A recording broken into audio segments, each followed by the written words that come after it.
For quite a few decades, many new businesses were founded and were able to thrive. The landscape under which they were able to do this was relatively stable, but that started changing in the 90s. From the 56K modem to broadband within a few years meant that the internet was just about everywhere, connecting people and businesses across time and space.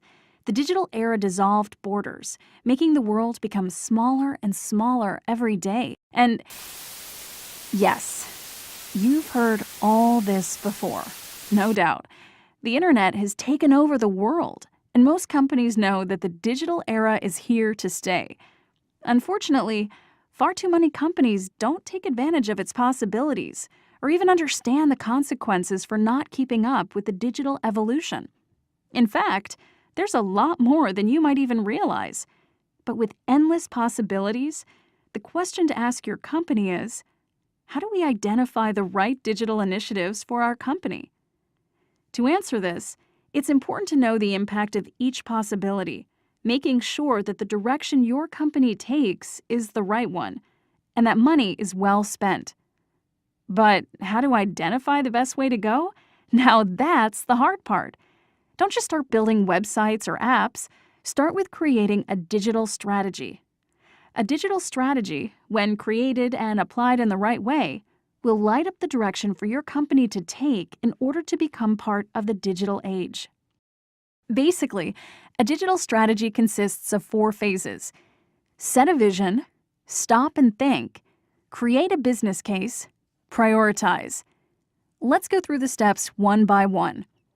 Start with establishing a digital vision for the company. This vision indicates where the company would like to be or what it would like to accomplish digitally within a certain time frame. Naturally, a gap will appear. You now know where to go, but not how to get there. Instead, stop and think. Take a look at your business internally. For instance, are your processes working as you'd like them to?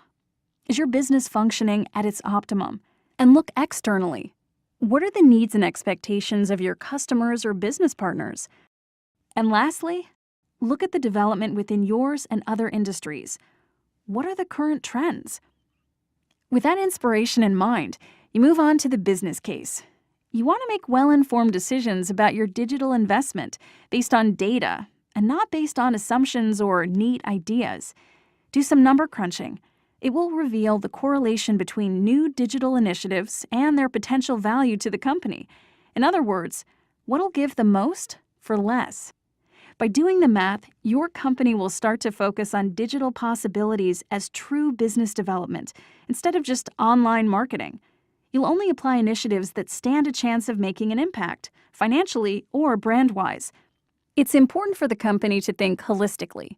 Even though it requires more work in terms of research and analysis, the outcome will be worth it in the end.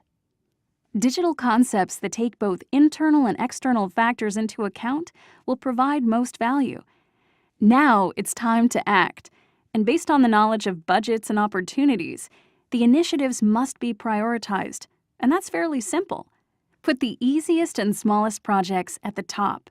For each project, your organization will be better at executing digitally. Now you know where to start to narrow the gap between your company and its digital vision. And so, digital strategy is not about investing lots of money in the company online media budget. It's an inseparable part of the company's core fundamentals. Not just moving your company forward, but making it truly part of the digital era.